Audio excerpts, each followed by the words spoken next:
ನಗರದ ಪೊಲೀಸ್ ಇಲಾಖೆಯ ವತಿಯಿಂದ ನಡೆದ ಎಸ್ಸಿ-ಎಸ್ಟಿ ಕುಂದುಕೊರತೆ ಸಭೆಯಲ್ಲಿ ಹಲವು ಗಂಭೀರ ವಿಷಯಗಳು ಬೆಳಕಿಗೆ ಬಂದಿವೆ.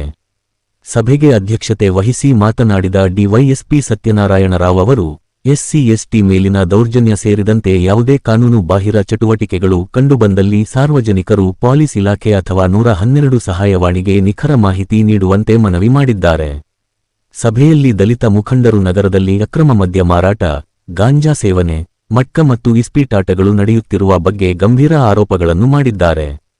ಗಾಂಧಿನಗರ ಪ್ರದೇಶದಲ್ಲಿ ಅಂಗಡಿಗಳಲ್ಲಿ ಅಕ್ರಮ ಮದ್ಯ ಮಾರಾಟ ನಡೆಯುತ್ತಿದ್ದು, ಮಾರಮ್ಮ ದೇವಸ್ಥಾನದ ಬಳಿ ಇಸ್ಪೀಟಾಟ ನಿರಂತರವಾಗಿ ನಡೆಯುತ್ತಿದೆ ಎಂದು ದೂರಲಾಗಿದೆ.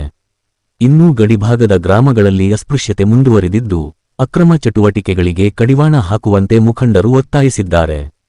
ಇದಕ್ಕೆ ಪ್ರತಿಕ್ರಿಯಿಸಿದ ಡಿವೈಎಸ್ಪಿ ಸತ್ಯನಾರಾಯಣ ರಾವ್ ಅವರು, ನಿಖರ ಮಾಹಿತಿ ನೀಡಿದರೆ ತಕ್ಷಣ ದಾಳಿ ನಡೆಸಿ ಕಾನೂನು ಕ್ರಮ ಕೈಗೊಳ್ಳಲಾಗುವುದು ಎಂದು ಎಚ್ಚರಿಕೆ ನೀಡಿದ್ದಾರೆ. ಸಾರ್ವಜನಿಕರು ಪೊಲೀಸ್ ಇಲಾಖೆಯೊಂದಿಗೆ ಕೈಜೋಡಿಸಿದರೆ ಮಾತ್ರ ಇಂತಹ ಕಾನೂನು ಬಾಹಿರ ಚಟುವಟಿಕೆಗಳನ್ನು ತಡೆಯಲು ಸಾಧ್ಯವೆಂದು ತಿಳಿಸಿದ್ದಾರೆ. ಸಭೆಯಲ್ಲಿ ಠಾಣಾಧಿಕಾರಿ ಕೆ. ಕುಮಾರ್, ಪಿಸಿ ಈರೇಶ್ ಸೇರಿದಂತೆ ವಿವಿಧ ಸಮುದಾಯದ ಮುಖಂಡರು ಉಪಸ್ಥಿತರಿದ್ದರು.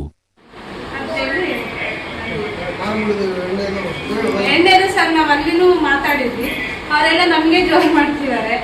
ಅಲ್ಲ ಅದನ್ನು ಕಂಪ್ಲೇಂಟ್ ಮಾಡಿದ್ರು, ಅದನ್ನು ಏನು ರೆಸ್ಪಾನ್ಸ್ ಆಗಿಲ್ಲ. ಗಾಂಧಿನಗರ ಮಾಡ್ತಿದ್ದಾರೆ ಅಲ್ಲೆಲ್ಲ. ನಾವೇನ ಕೇಳಿದ್ರು ನಮಗೇನು ಎದುರ್ತಿಲ್ಲ, ನಮ್ಗೆ ಜೋರು ಮಾಡ್ತಾರೆ ಎಲ್ಲ ಜನ. ನೀವೇನ್ ನಿಲ್ಲಿಸ್ತೀರಾ, ನೀವೇನ್ ಮಾಡ್ತೀರಾ, ನಮಗೆ ನೀವೆಲ್ಲ ಚೀಪ್ ಆಗ್ತೀರಾ, ನಿಮಗೇನು ಮಾಡಕ್ಕಾಗಲ್ಲ, ಆ ಥರ ಎಲ್ಲ ಮಾತಾಡ್ತಾರೆ ಡ್ರಿಂಕ್ಸ್ ಮಾಡೋರೆ. ನೀವೇನೇ ಮಾತಾಡಕ್ಕೆ ಹೋಗಬೇಡಿ, ನಮ್ಗೆ ವಿಷಯ ತಿಳಿಸಿದ್ರಲ್ಲ. Doctor B R. ಅಂಬೇಡ್ಕರ್ ಅವರ 14ನೇ ತಾರೀಕು ಜಯಂತಿ ಇರೋದ್ರಿಂದ ಎಲ್ಲ ತಾಲೂಕಲ್ಲಿ ನಮ್ಮ 2 ಸಂಘಟನೆ ವತಿಯಿಂದ ಕಪ್ಪು ಬೋರ್ಡ್ ಹಾರಿಸೋದು ಮತ್ತು ಆ ಸ್ಥಳೀಯ ಶಾಸಕರನ್ನ ಅಂಬೇಡ್ಕರ್ಗೆ ಉಗ್ರಹಾಕ ಬಿಡಲ್ಲ. ಆದರೆ ನಾವು ಇಲ್ಲಿ ಸ್ಥಳೀಯವಾಗಿ ನಮ್ಮ ಎಮ್ಮೆಲ್ಲರೂ ನಮಗೆ ಒಳ ಮೀಸಲಾತಿ ಮೇಲೆ ಮಾತಾಡೋದ್ರಿಂದ ನಾವು ನಿರಂತರವಾಗಿ ಅವರ ಕಂಡಕ್ಟ್ ಇರೋದ್ರಿಂದ ನಾವು ಸರಳವಾಗಿ ಎಮ್ಮೆಲ್ಲರಿಗೆ ಮೆಮೊರಾಂಡಮ್ ಕೊಡ್ತೀವಿ. ಅದಕ್ಕೆ ನಮ್ಮ ಪೊಲೀಸ್ ಇಲಾಖೆಯವರು ನಮಗೆ ಅವಕಾಶ ಕೊಡಬೇಕು.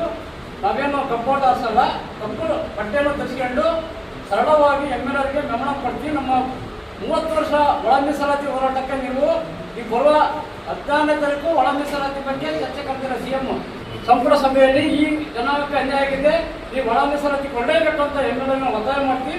ಆ ಕಾರಣಕ್ಕಾಗಿ ನಮ್ಮ ಪೊಲೀಸ್ ಇಲಾಖೆ ಇಂದು ನಾವು ಅಣ್ಣ ತಮ್ಮಗಳಿಗೆ ಕೆಲಸ ಮಾಡಿದ್ವಿ. ನಮಗೆ ಒಂದು ಅರ್ಧ ಗಂಟೆ ಅವಕಾಶ ಮಾಡಿಕೊಡ್ಬೇಕು. ಎಮ್ಮೆಲ್ಲರು ಮಾಲಾರ್ಪಣೆ ಮಾಡೋಕ್ಕಿಂತ ಮುಂಚೆನೆ ನಮ್ಮ ಏನೋ ಮೆಮೊರಾಂಡಮ್ ಕೊಡ್ತೀವೋ ಅದನ್ನು ಸ್ವೀಕಾರ ಮಾಡಬೇಕು ಅಂತೇಳಿ ನಮ್ಮ ಮಂತ್ರಿ ಮುಗಿಸಿ ಜೈ ಹಿಂದ್ ಜೈ ಬಂದರು. ಹಲವಾರು ಹಳ್ಳಿಗಳಲ್ಲಿ ಸಹ ಅಸ್ಪೃಶ್ಯತೆ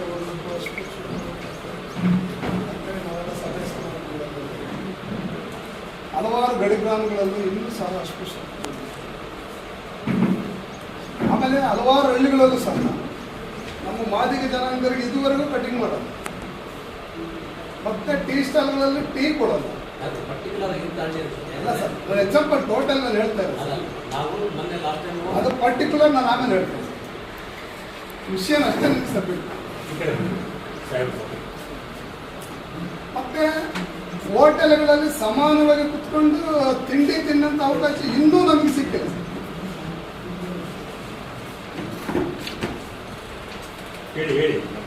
ಮತ್ತೆ ಈ ಅಸ್ಪೃಶ್ಯತೆ ಇನ್ನೊಂದು ಜೀವಂತವಾಗಿರೋ ಕಾರಣ ಈ ಏನು PhD ಪ್ರಿನ್ಸಿಪಾಲ್ಗಳು ಮತ್ತು ಈ ಎಜುಕೇಷನ್ ಇದರಲ್ಲಿ ಇದಾರಲ್ಲ, ಅವರಿಂದ ಇಲ್ಲ ಜೀವಂತ. ಅವರು ನಮ್ಮನ್ನು ಒಳಗೆ ಸಮೇತ ಬಿಡಿಸ್ಕೊಳ್ಳಲ್ಲ. ನಮ್ಮ ಹತ್ರ ಕಾಮನ್ನಾಗಿ ಎಲ್ಲ ಚೆನ್ನಾಗಿ ಮಾಡ್ತಾರೆ. ಅಲ್ಲ ಸರ್, ನಾನು ಹೇಳ್ತೀನಿ ಸರ್, ಆಮೇಲೆ ನಿಮಗೆ ಅದು ವಿಷಯ ಬೇಕಾದ್ರೆ ನಾನು ಸಬ್ಮಿಟ್ ಕೊಡ್ತೀನಿ ಸರ್, ಎಲ್ಲೆಲ್ಲಿದೆ ಅಂತ. ನನಗೆ ಇದರಲ್ಲಿ ಪ್ರಸ್ತಾಪ ಮಾಡೋದು ಹೇಳೋದು, ನೀವು ಹೇಳಿದ್ರೆ ಕೇಳಿದ್ರೆ ಆಮೇಲೆ ನಾನು ಹೇಳ್ತೀನಿ ಸರ್ ಎಲ್ಲೆಲ್ಲಿದೆ ಅಂತ. ಆಮೇಲೆ ಭಾಳ ಗಡಿ ಗ್ರಾಮಗಳಲ್ಲಿ ಸರ್ ಮದ್ಯಪಾನದ ವ್ಯವಸ್ಥೆ ಭಾಳ ಇದೆ ಸರ್. ಆಮೇಲೆ ಈಗ ವಿದ್ಯಾಭ್ಯಾಸ ಮಾಡ್ತಕ್ಕಂಥ ಹುಡುಗರು ಸಹ ಆ ಕುಡಿತದ ಚಟಕ್ಕೆ ದಾಸರಾಗ್ಬಿಟ್ಟು ಇವತ್ತು ಮನೆಗಳಲ್ಲಿ ಗಲಾಟೆ ಮಾಡೋಂಥ ಸ್ಥಿತಿ ನಿರ್ಮಾಣ ಆಗಿದೆ. ದಯಮಾಡಿ ಇದಕ್ಕೆ ಸ್ವಲ್ಪ ನೀವು ಮಕ್ಕಳು ಆಗ್ಬೇಕನ್ನೋದು ಏನಿಲ್ಲ. ನನ್ನ ಇಲ್ಲಿ ನಮ್ಮ ಚಳ್ಳಕೆರೆ ತಾಲೂಕಿನ DOSP ಸಾಹೇಬರು ಸರ್ಕಲ್ ಇನ್ಸ್ಪೆಕ್ಟರ್ ನಮಗೆ SC/ST ಕುಂದುಕೊರತೆಗಳನ್ನು ಕರೆದಿರೋದಕ್ಕೆ ಮೊದಲನೇದಾಗಿ ಅವರಿಗೆ ಧನ್ಯವಾದಗಳು ಹೇಳ್ತೀನಿ. ನಮ್ಮ ಚಳ್ಳಕೆರೆ ತಾಲೂಕಿನಲ್ಲಿ 31 ವಾರ್ಡ್ ಇದೆ. ವಾರ್ಡುಗಳಲ್ಲಿ ಒಂದೊಂದು ವಾರ್ಡುಗಳಲ್ಲಿ ಕೆಲವೊಬ್ಬ ವ್ಯಕ್ತಿಗಳು ಮಾದಕ ದ್ರವ್ಯಕ್ಕೆ ವ್ಯಸನರಾಗಿರ್ತಾರೆ, ಅದನ್ನು ಒಂದು ಮೊದಲನೇದಾಗಿ ನಿಲ್ಲಿಸಬೇಕು. ಎರಡನೇದಾಗಿ ಮಾರನಗಳು ಗಲ್ಲಿಗಳಲ್ಲಿ ಸರಾಯಿ ಮಾಡ್ತಾರೆ, ಅದಕ್ಕೊಂದು ಸ್ವಲ್ಪ ಕಡಿವಾಣ ಹಾಕಬೇಕು. ಸಂಜೆ 7 ಗಂಟೆ ಮೇಲೆ ಮಾರನಗುಡಿ ಹತ್ರ ಹೋದರೆ ಆ ಗಲ್ಲಿಗಳಲ್ಲಿ ಮಾಡ್ತಾರೆ, ಅದೊಂದು ಕಂಟ್ರೋಲ್ ಮಾಡಬೇಕು. ಮೂರನೇದಾಗಿ ನಾವೇನು ಹೇಳ್ತೀವಿ ಅಂದರೆ ನಮ್ಮ ಚಳಿತ ಕಾಲದಲ್ಲಿ ನೀವು ನಿಮ್ಮ ಗೃಹ ಸಚಿವರಿಗೆ ಹೇಳಿ ರೂರಲ್ ಪೊಲೀಸ್ ಸ್ಟೇಷನ್ ಮಾಡಬೇಕು. ಇದು ಮೊದಲೇ, ಯಾಕಂದರೆ ಇಲ್ಲಿ 10 ಜನಕ್ಕೆ 12 ಜನಕ್ಕೆ ಒಬ್ಬ ಪೊಲೀಸರು ಇರ್ತಾರೆ. ಇಲ್ಲಿ 800 ಜನಕ್ಕೆ ಒಂದು ವ್ಯವಸ್ಥೆ ಇದ್ದಾಗ ನಿಮಗೂ ಕಾರ್ಯಗಳು ತುಂಬ ಕಷ್ಟ ಆಗಿರುತ್ತೆ. ಆದ ಕಾರಣ ವಾರ್ಡ್ಗಳು 31 ವಾರ್ಡ್ಗಳಲ್ಲಿ ಸಂಜೆ 7 ಗಂಟೆ ಮೇಲೆ ಬೀಟ್ ಹೋಗ್ತಕ್ಕಂಥವ್ರು ಅಲ್ಲಿ ಅವ್ರಿಗೆಲ್ಲ ಕುಂದು ಕರ್ತವ್ಯ ನೋಡಿದ್ರೆ ನಿಮ್ಗೆ ಗೊತ್ತಾಗುತ್ತೆ. ಅಂಬೇಡ್ಕರ್ ನಗರದಿಂದ ಅಲ್ಲಿ ಅಂಬೇಡ್ಕರ್ ನಗರ ಸ್ವಾಮೀಜಿ ರೋಡಲ್ಲಿ ಮಾರನಗುಡಿ ಇಂಟೀರಿಯರ್ ಪ್ಲೇಸಲ್ಲಿ ಮೊನ್ನೆ ಮಾರನಗುಡಿ ಸರ್ಕಲಲ್ಲಿ ಜೂಜಾಡ್ತಾ ಇದ್ದಾರೆ. ಅವೇನೋ ಕೇಳಕ್ಕೆ ಹೋದ್ರೆ ಅದು ಮಾದಕ ಇರ್ತಂತ ಎಣ್ಣೆ ಹೊಡೆದಿರ್ತಾರೆ, ಅವರೆಲ್ಲ ನಿಷೇಧದಲ್ಲಿ ಇರ್ತಾರೆ. ನಾನು ಅಲ್ಲಿಗೂ ಹೋಗಿ 2-3 ಸರಿ ಎದುರಿಸ್ಕೊಂಡಿದ್ದೀನಿ. ಏನಿಲ್ಲ, ನಮ್ಮ SC/ST ಸಮುದಾಯಕ್ಕೆ ತುಂಬ ಕೆಲವು ಜನಾಂಗದಿಂದ ಅನ್ಯಾಯಗಳು ಆಗ್ತಿರ್ತವೆ. ಇವಾಗೂ ಟೌನಲ್ಲಿ ಆಗ್ತಾ ಇದೆ. ಅದನ್ನು ನೀವು ಅದನ್ನು ತೊಡಗಿಸಿ ಅವ್ರನ್ನೂ ಕರೆಸಿಬಿಟ್ಟು ನಾವು ಬಾಂಧವ್ಯತೆ ಏನಂತ ಹೇಳ್ಬೇಕು ಅಂತೇಳಿ ನನಗೆ ಏನಿಲ್ಲ, ಯಾವುದೋ ಒಂದು ರೀತಿ ಈಗ ನಮ್ಮ ಸಾಹೇಬ್ರು ಹೇಳಿದ್ರು ಕಟಿಂಗ್ ಮಾಡೋಕೆ ಆಗ್ತಿಲ್ಲ, ಅಲ್ಲಿ ಒಬ್ಬರ ಜೊತೆ ನಾವು ಮಿಂಗಲ್ ಆಗೋಕ್ಕಾದ್ರೂ ಅವ್ರು ನೋಡೋ ರೀತಿನೇ ಬೇರೆ ಇರುತ್ತೆ. ಬೆಳೆ ಎಲ್ಲ ನಾವು ಚೆನ್ನಾಗಿದ್ದೀವಿ ಅಂತ, ಆದರೆ ನಾವು ಅಲ್ಲಿಂದ ನೇರವಾಗಿ ನೋಡಿದಾಗ ಅದು ತುಂಬ ನಮಗೆ ಎಲ್ಲ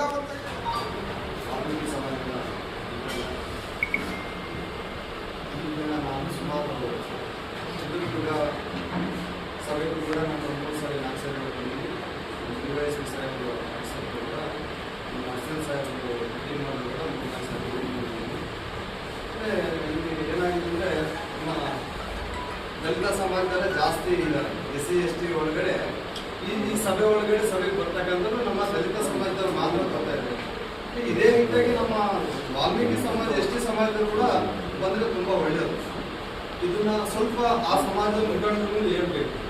ಆಮೇಲೆ ಏನಾಗಿದೆ ಅಂದರೆ ನಮ್ಮ ದಲಿತರು ನಾವು ಯಾವಾಗಲೂ ಅಣ್ಣ ತಮ್ಮಂತೆ ನಾವಿದ್ದೀವಿ ಅಂದರೆ ಅವ್ರು ಇರ್ತಾರೆ, ಅವ್ರಿದ್ದೀವಿ ಅಂದರೆ ನಾವು ಇರ್ತೀವಿ. ಈಗ ಏನಾಗಿದೆ ನಮ್ಮಲ್ಲಿ ಎಲ್ಲಿ ಕೂಡ ಇಂಥ ವಾಕ್ಯಕ್ಕೆ ನಾವು ಅಣ್ಣ ತಮ್ಮಗಳಾಗಿ ಮುಂದುವರಿಬೇಕು. ಏನಾಗಿದೆ ಸರ್ ಅಂದರೆ ತಾಲೂಕಿನಲ್ಲಿ ಅಣ್ಣ ನಾಗರಿಕರು ಹೇಳಿದ್ರು ಗಡಿಪಾಕದಲ್ಲಿ ಮತ್ತೆ ಕೆಲವು ಗಲ್ಲಿಗಳಲ್ಲಿ ನಡೀತಾ ಇದ್ದೀವಿ. ಏನಂದರೆ ಇದು ಹೊರಗೆ ಬರ್ತಾ ಇಲ್ಲ, ನಿಮ್ಮ ಗಮನಕ್ಕೂ ಬರ್ತಾ ಇಲ್ಲ. ಇದು ಬಂದಾಗ ನೀವು ಸ್ವಲ್ಪ ತಕ್ಷಣಕ್ಕೆ ಇವನ್ನ ಯಾರೇ ಮುಲಾಜಿಗೆ ಆಗ್ದಂಗೆ ನಮ್ಮ ದಲಿತ ಸಮಾಜದವ್ರಿಗಾಗಲಿ, ನಮ್ಮ ವಾಲ್ಮೀಕಿ ಸಮಾಜದವ್ರಿಗಾಗಲಿ, ನಮ್ಮ ಪರಿಶಿಷ್ಟ ಜಾತಿ ಪರಿಶಿಷ್ಟ ಪಂಗಡದವರಿಗೆ ನೀವೇ ಭಾಳ ಜವಾಬ್ದಾರಿ ತಗೊಂಡು ನಮ್ಮ ಪತ್ರಿಕೆ ಮಾಧ್ಯಮದಲ್ಲೂ ಕೂಡ ಇದ್ರ ಬಗ್ಗೆ ಸಾಕಷ್ಟು ಪ್ರಚಾರ ಮಾಡ್ತಾ ಇದ್ದಾರೆ. ಆದರೆ ಹಿಂದೆ ನಡೆದಿರೋ ಘಟನೆಗಳೆಲ್ಲ ಸಾಕಷ್ಟು ನಡೆದಿದ್ದಾವೆ. ನಮ್ಮೂರು ಹೋಗ್ತಾರೆ, ಅಲ್ಲಿಗೆ ಹೋಗಿ ಡೈರೆಕ್ಟಾಗಿ ಅಲ್ಲಿಗೆ ವಸೂಲಿ ಮಾಡ್ಕೊಳ್ತಾರೆ, ಅದೇ ವಸೂಲಿ ಮಾಡ್ಕೊಂಡು ಬರ್ತಿರ್ತಾರೆ ಸರ್. ನಾವು ಕಣ್ಣಾರ ನೋಡಿದ್ವಿ, ಭಾಳ ವ್ಯಕ್ತಪಡಿಸಿದ್ವಿ ಸ್ವಲ್ಪ ಕಡಿವಾಣ ಹಾಕಂತ ತಗೊಂಡು. ಡಿಗ್ರಿ ಕಾಲೇಜು PUC ಕಾಲೇಜಲ್ಲಿ ಒಂದಿಷ್ಟು ನೀವು ಸೆಮಿನಾರ್ ಕೊಟ್ಟರೆ ತುಂಬ ಮಾಹಿತಿ ಮಕ್ಕಳಿಗೆ ಒಂದಿಷ್ಟು ಒಳ್ಳೆ ಅನುಕೂಲ ಆಗುತ್ತೆ ನನ್ನ ಉದ್ದೇಶ ಸರ್. ಜೊತೆಗೆ ಆದರ್ಶ ಶಾಲೆ ಸರ್, ಅಲ್ಲಿ ಒಂದು 7, 8, 9 ಗಂಟೆ ಒಳಗೆ ಒಂದಿಷ್ಟು ನಡೀತಾ ಇದೆ ಅಂತ ನಮಗೆ ಒಂದಿಷ್ಟು ಮಾಹಿತಿ ಬಂತು ಸರ್. ಯಾರೋ ಮಾಸ್ಟರ್ ಕಡೆಯಿಂದ ಮಾಹಿತಿ ಬಂತು. ಸೊ ಯಾರಾಗಲಿ ಸುಮಾರು ಸರಿ ನಾನು ಗಮನಕ್ಕೆ ಹಾಕಿದ್ವಿ, ಸುಮಾರು ಸರಿ ಗಮನಕ್ಕೆ ಹಾಕಿದ್ವಿ ಸರ್, ಗಮನಕ್ಕೆ ಹಾಕಿದ್ವಿ. ಅಲ್ಲಿ ಯಾರೂ ಬರ್ತಾ ಇಲ್ಲ ಸರ್. ಅಲ್ಲೆಲ್ಲ ಹುಡುಗರು ಹಾಸ್ಟೆಲ್ ಹುಡುಗರು ಯಾರಾದರೂ ಡಿಗ್ರಿ ಹಾಸ್ಟೆಲ್ ಇದೆ ಸರ್. ಅದು ಅಲ್ಲೊಂಚೂರು ಸರೌಂಡಿಂಗಲ್ಲಿ ಒಂಚೂರು ಕುದ್ರಂತಾರಂತೆ ಅಂತ ವಿದ್ಯಾರ್ಥಿ ಸರ್. ಮೊನ್ನೆ ರಾತ್ರಿ 2 ಗಂಟೆ ಸುಮಾರು ಬರಬೇಕಾದ್ರೆ ಹುಡುಗರು ಓಡ್ತಾ ಗಾಡಿ ತಿರುಗಾಡ್ತಾರೆ, ಇಮಿಡಿಯೇಟ್ ಫಾಲೋ ಮಾಡ್ಕೊಂಡು ಆದರ್ಶ ಆಜುಬಾಜು ಸ್ವಲ್ಪ ಭಾಳಷ್ಟು ಅಲ್ಲಿ ದಾಳಿ ಇದೆ. ಹಂಗಾಗಿ ನಮಗೆ ಡಿಗ್ರಿ ಕಾಲೇಜ್ ಮಕ್ಕಳಿಗೆ ಸ್ವಲ್ಪ ಇದು ವಿಷಯ ಒಂದಿಷ್ಟು ದಯಮಾಡಿ ನಿಮ್ಮ ಕಡೆಯಿಂದ ಒಂದಿಷ್ಟು ಮಾಹಿತಿ ಇರಲಿ ಸರ್. ನಮಗೆ ಮತ್ತು ಸಮಸ್ಯೆಗಳನ್ನು ನಾನು ಹೇಳ್ತಕ್ಕಂಥದ್ದು ಏನಂದರೆ ಸ್ಪೆಸಿಫಿಕ್ ಆಗಿ ಹೇಳಿದಂಥ ನಮ್ಮ ಇಲಾಖೆಗೆ ಅನುಕೂಲ ಆಗ್ತದೆ. ನೀವು ಉತ್ಪನ್ನ ಇದರಲ್ಲಿ ಮೀಟಿಂಗ್ನಲ್ಲಿ ಹೇಳಿಲ್ಲ ಅಂತ ಒಂದಿರ್ಬೋದು. ನಾನು ಸಂಬಂಧಪಟ್ಟಾಗಿ ಇರ್ತಕ್ಕಂಥ ಸಂಬಂಧಪಟ್ಟಂಥ ಇವರು ಮೀಸಲಾದ ಸಂಬಂಧಪಟ್ಟಾಗಿ ಕೇಳೋದೇನು ಈಗ ನಾವೆಲ್ಲರೂ ಕಾದು ನೋಡ್ತಕ್ಕಂಥದ್ದು ಅದು ಅತ್ಯಂತ ಮಹತ್ವಪೂರ್ಣ ಸಮಯದಲ್ಲಿ ನಮ್ಮ ಬಾಂಧವರು ಸಂತೋಷದಿಂದ ಅತ್ಯಂತ ಖುಷಿಯಿಂದ ಮಾಡ್ತಕ್ಕಂಥದ್ದು ಕಪ್ಪು ಬಟ್ಟೆ ಧರಿಸೋದು ಅವಶ್ಯಕತೆ ಇಲ್ಲ ಅಂತ ನಾನು ಅನಿಸಿಕೆ. ಇಲ್ಲ ಸರ್, ಕಪ್ಪು ಬಟ್ಟೆ ಏನಿಲ್ಲ, ಕಪ್ಪು ಶಾಲೆ ಅದಾವ ನಮ್ಮ. ನಾನು ಹೇಳೋದೇನಂತಂದರೆ ಅವತ್ತು ಎಲ್ಲರೂ ಖುಷಿಯಿಂದ ಆಚರಿಸ್ತಕ್ಕಂಥ ದಿನದಲ್ಲಿ ನಾವ್ಯಾಕೆ ಅವತ್ತು ನಾವು ಸಮರ್ಪಿಸಿ ನನ್ನ ಅನಿಸಿಕೆ ಅದರ ಬೇಡ. ಬನ್ನಿ, ನೀವೆಲ್ಲರೂ ಬನ್ನಿ, ಎಲ್ಲರೂ ಸಹೋದರರು, ಎಲ್ಲ ಸರ್ಕಾರ ಎಲ್ಲರೂ ನಿಮ್ಮ ಪರವಾಗಿರ್ತಕ್ಕಂಥದ್ದು. ಆ ನಿಟ್ಟಿನಲ್ಲಿ ಅದು ಅವಕಾಶ ಮಾಡಿಕೊಡ್ಬೇಕಂತ ಹೇಳಿ ಇದ್ರ ಬಗ್ಗೆ ನಾವು ಸಾಧ್ಯ ಮಾತಾಡಬೇಕು. ಯಾವ ಟೈಮ್ ಅವಕಾಶ ಬಟ್ ಅವತ್ತು ಕಪ್ಪು ಬಟ್ಟೆಗಾರ ನಾವೇನು ನೀವು ಈಗ ಕಪ್ಪು ಬಟ್ಟೆ ನಾನು ಅನ್ಸಕ್ಕೆ ಅದಕ್ಕೆ ಅವಕಾಶ ಮಾಡಿಕೊಡ್ತಾ ಇದ್ದೀನಿ. ಸರ್ DSS ರೇಖೆ ಶಾಲೆ ಆಗ್ತದೆ, ಹಾಗೆ ದೊಡ್ಡವರು ಕಪ್ಪು ಶಾಲೆ ಆಗ್ತದೆ. ಅಲ್ಲ ಸರ್ ನಾನು ಹೇಳ್ತಲ್ಲ ಅವತ್ತು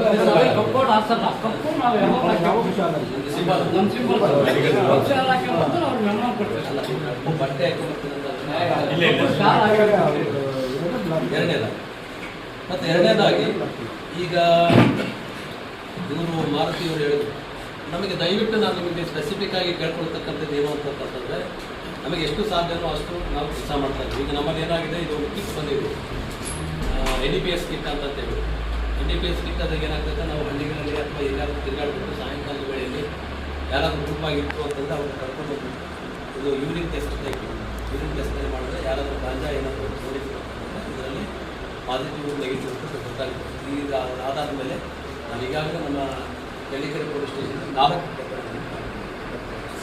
4 ಪ್ರಕರಣಗಳನ್ನು ದಾಖಲು ಮಾಡಿದ್ವಿ. ಮತ್ತು ಇದರಲ್ಲಿ ಏನಾಗ್ತದೆ ಒಂದು ಸಮಸ್ಯೆ ಏನು ಅಂತಂದರೆ ನಾವು ಎಲ್ಲರಿಗೂ ನಾವು ಈ ಕಿಟ್ಟನ್ನು ಯೂಸ್ ಮಾಡೋಕ್ಕಾಗಿಲ್ಲ. ಯಾಕಂದರೆ ಈ ಕಿಟ್ಟು ಸರ್ಕಾರದ ನಮಗೆ ಮೆಡಿಕಲ್ ಇದರಿಂದ ಬರಬೇಕು, ಬಟ್ ಮೆಡಿಕಲ್ ಹೋಗಿ ಯಾವುದೂ ಇದನ್ನು ತಂದಿಲ್ಲ. ಹಾಗಾಗಿ ನಮ್ಮ ಇಲಾಖೆಯಿಂದ SP ಸಾಹೇಬ್ ಖರೀದಿ ಮಾಡಿ ಇಲ್ಲಿ ಪೊಲೀಸ್ ಸ್ಟೇಷನ್ 30 ಕಿಟ್ಗಳನ್ನು ಕೊಟ್ಟಿದ್ದಾರೆ. ನಮಗೆ ಸಂಶಯ ಬಂತು ಅಂತ ನಮಗೆ ಸಂಶಯ ಬಂದು ನಮಗೆ ಚೆಕ್ ಮಾಡಿದಾಗ ಇದೇ ಆಗ್ತಾಯಿದೆ. ಬಟ್ ನಿಮಗೆ ಗೊತ್ತಿದ್ದಂಗೆ ಈಗ ಪತ್ರಕರ್ತ ಮಿತ್ರಗಳ ಎಲ್ಲ ಬಾಂಧವರು ಎಲ್ಲರೂ ಇದ್ದೀವಿ. ನಾವು ಪ್ರಾರಂಭದಲ್ಲಿ ಬಂದಾಗ ನಮ್ಮ ಕಚೇರಿಗೆ ಬಂದರೆ ಸರ್ ಇಂತೆಲ್ಲ ಹೇಳ್ತೀರಿ ಅಷ್ಟೇ. ನಾನು ಹೇಳ್ತೀನಿ ಆಯ್ತಪ್ಪ ನಿಮ್ಗೆ ಇಮಿಡಿಯೇಟ್ ಅಂತ ಮಾಹಿತಿ ಇದ್ದರೆ ದಯವಿಟ್ಟು ನನಗೆ ಗಮನಕ್ಕೆ ತೊಗೊಂಬರ್ಲಿ ಅಂತ ಹೇಳ್ತೀನಿ. ಖಂಡಿತವಾಗಿ ತೊಗೊಂಬರ್ತೀನಿ ಅಂತ ನಾನು ಸುಮಾರು ಹೇಳಿದ್ದೀನಿ. ಅದಕ್ಕೆ ಪತ್ರಕರ್ತರು ಮತ್ತು ನೀವು ಬಂದಾಗ ಹೇಳಿದ್ರಿ ಸರ್ ಅಲ್ಲಿ ನಮ್ಮ ಹೈವೇದಲ್ಲಿ ಬೀದಿಗೆ ಆಗ್ತಾ ಇದೆ, ಹೈವೇದಲ್ಲಿ ಏನು ಓಡಾಡ್ತಾ ಬೇಕಾದ್ರೆ ಗಾಜೆ ಬರ್ತಾ ಇದೆ. ಆ ಟೈಮಲ್ಲಿ ಏನು ಮಾಡಿದ್ವಿ, ನಾವು ಹೇಳಿದ್ವಿ PSI